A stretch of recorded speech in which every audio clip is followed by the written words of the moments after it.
আপনি বলেছেন এক সাইদি কারাগারে, লক্ষ সাইদি ঘরে ঘরে, এটা মিথ্যা কথা। আমি বললাম কেমনি?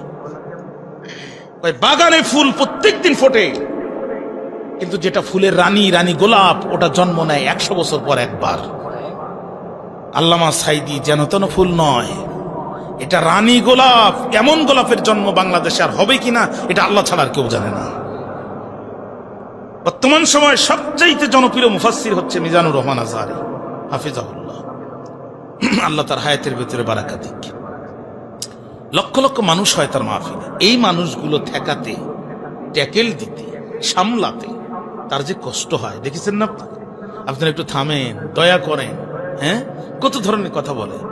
আল্লামা সাইদিকে কোনোদিন বলতে হয়নি তার শ্রোতাকে যে আপনারা চুপ করেন। মাইক ধরে নাহমাদুহু বলে বজ্র কণ্ঠ দিয়ে যখন শুরু করত, লক্ষ লক্ষ মানুষ নীরব হয়ে যেত। ঠিক না?